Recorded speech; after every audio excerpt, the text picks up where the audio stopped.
क्या आप जानते हैं कि ये जाकिर नाइक है कौन? श्रीलंका में बम ब्लास्ट हुए, 300 लोग मारे गए, उसमें जाकिर नायक के टीवी चैनल पे प्रतिबंध लगाया। আসসালামু আলাইকুম রহমতুল্লাহ বরকাতু। প্রিয় বন্ধুরা, আপনারা সকলেই জানেন যে ডক্টর জাকির নায়েক ভারতবর্ষের এক ওয়ান্টেড পলাতক এক বড় আসামি। আর আপনারা এটাও ইতিপূর্বে শুনেছেন যে ডক্টর জাকির নায়েক এই নভেম্বর মাসের ভিতরেই কিন্তু বাংলাদেশের বুকে পা দিচ্ছে।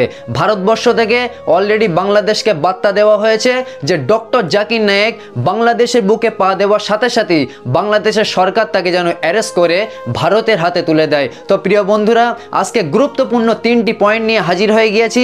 প্রথম পয়েন্ট থাকবে যে নরেন্দ্র মোদীর কোন ভুলের কারণে বাংলাদেশেরা ডক্টর জাকির নায়েককে ভারতের হাতে তুলে দিতে চাইছে না, উপরন্তর নরেন্দ্র মোদীকে আদা বাটা করছে। নরেন্দ্র মোদীর কোন ভুলের কারণে সেটি আপনাদেরকে ক্লিয়ার করে দেবো ইনশাল্লাহ। আর 2 নম্বর পয়েন্টে কিন্তু ইম্পর্টেন্ট একটা পয়েন্ট থাকবে যে অনেক আহলে হাদিসরা বলে এবং অনেক হানাফিরা বলে যে ডক্টর জাকির নায়েক কোনো মাযহাব মানে না, এবং অনেকেই বলা বলি করে যে ডক্টর জাকির নায়েক কাফের হয়ে গিয়েছে, তার কোনো কথা শোনা যাবে না। তো ডক্টর জাকির নায়েকের কথা শোনা যাবে কি না যাবে এই বিষয়টি ভিডিও সহকারে আপনাদেরকে একটা একটা করে এমনভাবে প্রমাণ করে দেবো এই বিষয়ে 2 দলের ভিতরে আর কোনো দলাদলি থাকবে না ইনশাল্লাহ। আর 3 নম্বর পয়েন্টটা কিন্তু আরও খুব ইম্পর্টেন্ট একটা পয়েন্ট থাকবে যে ডক্টর জাকির নায়েককে ইহুদি, খ্রিস্টান এবং অন্যান্য ধর্মের মানুষেরা কেন বাঘের থেকে বেশি ভয় পায়। এই ভিডিওটি আপনাদেরকে পুরো ক্লিয়ার করে দেবো ইনশাল্লাহ। তো আসেন আমরা প্রথম পয়েন্ট নিয়ে আগে আলোচনা করি যে নরেন্দ্র মোদীর কোন ভুলের কারণে বাংলাদেশেরা ডক্টর জাকির নায়েককে ভারতের হাতে তুলে দিতে চাইছে না। তো এই নিয়ে বাংলাদেশের সুপ্রিম কোর্টের অ্যাডভোকেট মামুন রাসেল কি বলতে চাইছে ছোট্ট একটা ভিডিও ক্লিপ আপনাদেরকে আগে দেখাবো, তারপর বিস্তারিত আলোচনা করবো ইনশাল্লাহ। আজকে নতুন বাংলাদেশ পাওয়ার পরে যখন ওনাকে ইনভাইট করা হলো তখন আমাদের পার্শ্ববর্তী দাদারা গা জ্বলা শুরু হয়েছে। ওনারা বলেছে উনি নাকি ওয়ান্টেড পারসন, উনি নাকি টেররিস্ট, ওনাকে নাকি ইন্ডিয়ার হাতে তুলে দেওয়ার জন্য। বাবা রে বাবা, তা আমাদের ওয়ান্টেড পারসন, আমাদের টেররিস্টকে কেন আপনি রাষ্ট্রীয় মর্যাদা দিয়ে এত আরাম করে রেখেছেন? আপনি যদি আমাদের টেররিস্টকে, আমাদের ওয়ান্টেড পারসনকে যদি আপনি রাষ্ট্রীয় মর্যাদা দিয়ে রাখতে পারেন, ডাক্তার জাকির নায়েককেও আমরা রাষ্ট্রীয় মর্যাদা দিয়ে রাখবো ইনশাল্লাহ। তো প্রিয় বন্ধুরা, আপনারা দেখলেন যে বাংলাদেশের আইনজীবীরা কি বলতে চাইছে। তারা কিন্তু বলতে চাইছে যে আপনাদের কাছে ডক্টর জাকির নায়েক পলাতক এক বড় আসামি, আমাদের কাছেও তো শেখ হাসিনা বড় এক পলাতক আসামি। তো শেখ হাসিনাকে আগে আমাদের হাতে তুলে দিতে হবে, তারপর ডক্টর জাকির নায়েককে তবেই আপনাদের হাতে আমরা তুলে দেবো। তো প্রিয় বন্ধুরা, এই নিয়ে বর্তমানে বাংলাদেশের আলেম সমাজদের ভূমিকা কি ছোট্ট একটু ভিডিও ক্লিপ আপনাদেরকে দেখাবো। তারপরে ভারতবর্ষের রাজনীতিবিদ আসাদুদ্দিন ওয়াইসি এই বিষয়ে মোদীকে কিভাবে ধোলাই দিয়েছে আপনাদেরকে ভিডিওটি দেখাবো ইনশাল্লাহ। তো আসেন বক্তাদের ভূমিকা কি এটি আগে আমরা দেখে নেই। ডক্টর জাকির নায়েককে ফেরত দেওয়া তো দূরের কথা, আরে আমরা চাই ডক্টর জাকির নায়েককে বাংলাদেশের নাগরিকত্ব দিয়ে এই দেশের মাটিতে রাখতে চাই। যুবক ভাইরা ঠিক কিনা বল? অসংখ্য অগণিত মানুষকে খুন করে শেখ হাসিনা ভারতের আশ্রয়ে রয়েছে। সেই আসামিকে বাংলাদেশে হস্তান্তর করাটা ভারত জরুরি মনে করছে না, অথচ ডক্টর জাকির নায়েকের মতো একজন ভারতীয় এমন ধৃষ্টতাপূর্ণ আচরণের তীব্র প্রতিবাদ এবং তার বিরুদ্ধে শক্ত অবস্থান গ্রহণ করতে আমরা বাংলাদেশ সরকারকে, রাষ্ট্রকে আমরা আহ্বান জানাবো। তো প্রিয় বন্ধুরা, আপনারা দেখলেন যে ডক্টর জাকির নায়েকের এই বিষয়টা নিয়ে বাংলাদেশের আলেম ওলামারাও কতটা অ্যাক্টিভ হয়েছে। আইনজীবীরাও বলতে চাইছে এবং বক্তারাও বলতে চাইছে যে শেখ হাসিনাকে বাংলাদেশে না পাঠিয়ে মোদী কেন তাকে রেখেছে। তো প্রিয় বন্ধুরা, এই নিয়ে আসাদুদ্দিন ওয়াইসি এই হাসিনার বিষয় নিয়ে মোদীকে কিভাবে ধোলাই দিয়েছে ভিডিওটি আগে আপনাদেরকে দেখাবো, তারপর আমরা সেই গুরুত্বপূর্ণ 2 নম্বর পয়েন্টে ফিরে যাবো ইনশাল্লাহ। তো আসেন আসাদুদ্দিন ওয়াইসির গুরুত্বপূর্ণ এই ভিডিওটি আগে আমরা দেখে নেই। आप शेख हसीना को ऐसा कर लिए कि बांग्लादेश को भूल गए, शेख हसीना को याद कर लिए। तुम बांग्लादेश से दोस्ती करो, रोको पाकिस्तान को वहां पर अपने कदम जमाने से, मगर नहीं मोदी नहीं, शेख हसीना नो नो। अरे भाई, आपको उनसे इतनी मोहब्बत है, बोल लो खत्म करो, मगर बांग्लादेश को दोस्ती करो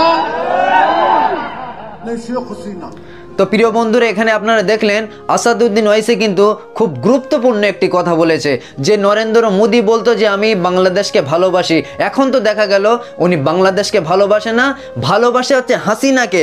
হাসিনাকে ছেড়ে দাও আর বাংলাদেশকে আঁকড়ে ধরে, এই বার্তাটা কিন্তু উনি কয়েকদিন আগেই উনি দিয়েছে। তো আসেন আমরা গুরুত্বপূর্ণ 2 নম্বর পয়েন্টে ফিরে যাই, যে অনেক আহলে হাদিসরা বলে এবং অনেক হানাফিরা বলে যে ডক্টর জাকির নায়েক 4 ইমামের মানে না, কোনো মাযহাব মানে না। তো এই বিষয়ে ডাইরেক্ট ডক্টর জাকির নায়েকের মুখ থেকে আপনাদেরকে শোনাতে চাই যে সত্যিকারের কি ডক্টর জাকির নায়েক কোনো মাযহাব মানে না কি মানে। আপনারা ডাইরেক্ট ভিডিওটি আপনারা দেখুন, তারপরে বিস্তারিত আলোচনা করবে ইনশাল্লাহ। আমি একজন পাক্কা হানাফি। আমি ডক্টর জাকির নায়েক একজন পাক্কা হানাফি। কেন? ইমাম শাফি বলেছেন যদি দেখো আমার কোনো ফতোয়া আল্লাহ এবং রাসূলের বিরুদ্ধে যাচ্ছে সেটা দেয়ালে ছুঁড়ে মারো। ইমাম শাফি বলেছেন অজু অবস্থায় কোনো মহিলাকে স্পর্শ করলে অজু ভেঙে যায়, কিন্তু সহিহ হাদিস বলছে অজু ভেঙে যায় না। তাহলে কোনো মহিলাকে অনিচ্ছাকৃতভাবে স্পর্শ করলে অজু ভেঙে যায় না। যেহেতু আমি ইমাম শাফির ফতোয়া দেওয়ালে ছুঁড়ে মেরেছি, তিনিই বলেছেন আমি একজন পাক্কা শাফি। আমি পাক্কা হানাফি, পাক্কা শাফি, আমি পাক্কা হামলি, এছাড়া পাক্কা মালিকি। পাক্কা মানে খাঁটি।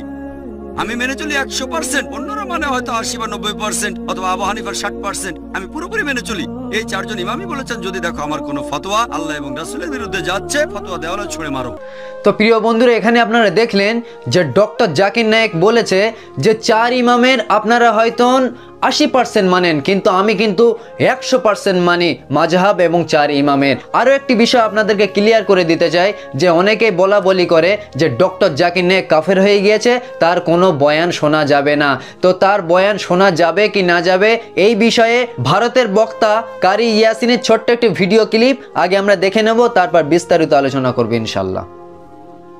ডাক্তার জাকির নায়েকের বয়ান শোনা যাবে কিনা একজন লিখেছে, আল্লাহর নবীর একটা হাদিস শুনিলেন, গাছের ডালে যদি ভালো কথা লেখা থাকে সেটাকে গ্রহণ করো।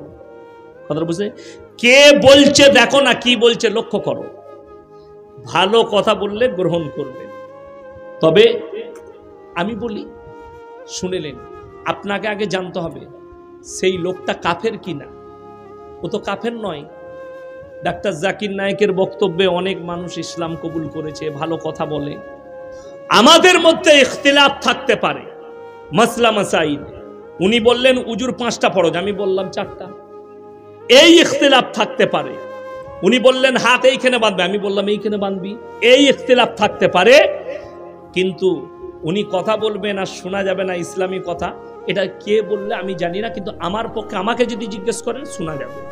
তো প্রিয় বন্ধুরা, ভারতের হানাফি বক্তা কারি ইয়াসিন কিন্তু আপনাদেরকে সুন্দর করে ভেঙে বুঝিয়ে দিয়েছে। আমি মনে করি এই বিষয়ে আর কোনো দলের ভিতরে দলাদলি থাকবে না ইনশাল্লাহ। তো আসেন আমরা 3 নম্বর সেই গুরুত্বপূর্ণ পয়েন্টে ফিরে যাই, যে ডক্টর জাকির নায়েককে দেখে ইহুদি, খ্রিস্টান এবং অন্যান্য ধর্মের মানুষেরা কেন সিংহের থেকে বেশি ভয় পায়। তো আসেন জাকির নায়েকের একটি ভিডিও ক্লিপ আপনাদেরকে দেখাবো। এই ভিডিওটি দেখার পরে 100-র ভিতরে 70% আপনারা ক্লিয়ার হয়ে যাবেন। তারপর এই ভিডিওটি দেখার পরে আপনাদেরকে পুরো 100% ক্লিয়ার করে দেবে ইনশাল্লাহ যে ডক্টর জাকির নায়েককে অন্যান্য ধর্মের মানুষেরা কেন সিংহের থেকে বেশি ভয় পায়। তো আসেন এই ভিডিওটি আগে আমরা একটু দেখে নেই। আপনি বুঝলেন, আপনি শ্রুতিতে মানেন, ভগবদ গীতায় মানেন বা বেদে মানেন। ভগবদ গীতা তো লেখা আছে 6ষ্ঠ অধ্যায় 20 নম্বর শ্লোকে, যারা জাগতিক জিনিসপত্রের সাথে জড়িত তারা অর্ধ দেবতাদের পূজা করে। 7ম অধ্যায় 18, 19 এবং 20 নম্বর শ্লোক খুলে দেখে নিন। হ্যাঁ স্যার, এটি অধ্যায় 9, শ্লোক 25। জান্তি দেবব্রতাং দেবা পিত্রান জান্তি ব্রতব্রতা ভূতানি ভূতেজ্জা জান্তি মদজন বিমাম। যারা আমার ভক্ত তারা আমার কাছে আসবে। ওটা নয়, আপনি অধ্যায় নম্বর 7 দেখুন। আপনি 9 কেন খুলছেন? আপনার 7 আর 9-এর ভিতর পার্থক্য লাগছে কি? এটা কি ঠিক আমি 7 উদ্ধৃতি দিলাম, আপনি 9 যাচ্ছেন? হ্যাঁ, কিন্তু আমি উপদেবতাদের পূজারী নই, উপদেবতারা আলাদা। আমি আপনাকে কোথায় বললাম? আমি যে বলেছি সেটা ঠিক কিনা দেখুন তো। হ্যাঁ, একদম সঠিক। তাহলে কেন আপনি লোকদের অন্যদিকে নিয়ে যাচ্ছেন? না না স্যার। ভাই লক্ষণ, অন্তত সত্যের সঙ্গত দিন। আমি অধ্যায় নম্বর 7 থেকে উদ্ধৃতি দিচ্ছি আর আপনি বলছেন অধ্যায় নম্বর 9। আমার কাছে কোনো বই নেই, আমি মস্তিষ্ক থেকে বলছি, ঠিক তো? তো আমি যদি 7 থেকে উদ্ধৃতি দিই আর আপনি আমাকে না না ডক্টর সাহেব অধ্যায় নম্বর 9, আরে ভাই আমিও ভগবদ্গীতার ছাত্র, ঠিক তো? ঠিক আছে। ঈশ্বর বিশ্বাস করেন? হ্যাঁ। আপনি কি বিশ্বাস করেন যীশু খ্রিস্ট ঈশ্বর? আমি বিশ্বাস করি তিনি ঈশ্বর, তিনি আমাদের ঈশ্বরের পুত্র। এমন কোনো কথা কি আছে সম্পূর্ণ বাইবেলে যেখানে যীশু খ্রিস্ট তারপর শান্তি প্রসাদ নিজে বলেছেন যে আমি ঈশ্বর, অথবা বলেছেন আমার উপাসনা করো? যদি আপনি বাইবেলের কোনো অনুচ্ছেদ দেখাতে পারেন সুস্পষ্ট করে বলা ব্যর্থহীনভাবে যেখানে যীশু খ্রিস্ট তারপর শান্তি প্রসাদ নিজে বলেছেন তিনি ঈশ্বর, অথবা বলেছেন আমার উপাসনা করো, আমি আপনার সঙ্গে আপনার ধর্ম গ্রহণ করব। এবং আমি আপনাকে বলছি একটিও ব্যর্থহীন বাক্য খুঁজে পাবেন না সম্পূর্ণ বাইবেলে যেখানে যীশু খ্রিস্ট ইসলাম নিজে বলেছেন তিনি ঈশ্বর কিংবা তার উপাসনা করতে। আপনি বাইবেল পড়ে দেখবেন যীশু খ্রিস্ট ইসলাম নিজে বলেছেন, এটা উল্লেখ আছে গসপেল অফ জন অধ্যায় নম্বর 14 অনুচ্ছেদ নম্বর 28, তিনি বলেছেন আমার পিতা আমার চেয়ে মহান। গসপেল অফ জন অধ্যায় নম্বর 10 অনুচ্ছেদ নম্বর 29, আমার পিতা সবার চেয়ে মহান। গসপেল অফ ম্যাথিউ অধ্যায় নম্বর 12 অনুচ্ছেদ নম্বর 28, আমি শয়তানকে তাড়িয়ে দেই ঈশ্বরের আত্মার সাহায্যে। গসপেল অফ লুক অধ্যায় নম্বর 11 অনুচ্ছেদ নম্বর 20, আমি ঈশ্বরের আত্মার সাহায্যে শয়তানকে তাড়িয়ে দেই। গসপেল অফ জন অধ্যায় নম্বর 5 অনুচ্ছেদ নম্বর 30, আমি নিজে নিজে কিছু করতে পারি না, আমি যেমন শুনি তেমন বিচার করি, আর আমার বিচার সঠিক। আমি আমার ইচ্ছা পূরণ করি না, বরং আমার পিতার ইচ্ছা পূরণ করি। যে কেউ যদি বললো যে আমি আমার ইচ্ছা পূরণ করি না বরং সর্বশক্তিমান ঈশ্বরের ইচ্ছা পূরণ করি, সে মুসলিম। যীশু খ্রিস্ট ইসলাম ছিলেন একজন মুসলিম। তো প্রিয় বন্ধুরা, ভিডিওটি দেখে আপনারা কিন্তু অনেকটা ক্লিয়ার হয়ে গিয়েছেন যে অন্যান্য ধর্মের মানুষেরা ডক্টর জাকির নায়েককে কেন সিংহের থেকে বেশি ভয় পায়। প্রথম কথা হচ্ছে যে ডক্টর জাকির নায়েক কিন্তু শুধু ইসলাম ধর্ম গ্রন্থ মুখস্থ করেনি, ম্যাক্সিমাম সমস্ত ধর্ম গ্রন্থ কিন্তু তার অলরেডি মুখস্থ। আপনারা ভিডিওটি অলরেডি দেখেছেন যে তাদের ধর্ম গ্রন্থ নিয়ে তারা কথা বলছে, ডক্টর জাকির নায়েক কিন্তু ডাইরেক্ট তাকে ভুল ধরেছে যে আপনার ধর্ম গ্রন্থর কিন্তু এটা লেখা নেই, আপনি দেখে আসুন বা পড়ে আসুন, আপনার ধর্মগ্রন্থর ওই জায়গায় কিন্তু এইটা লেখা আছে, অতএব তার তো পুরো মুখস্থ।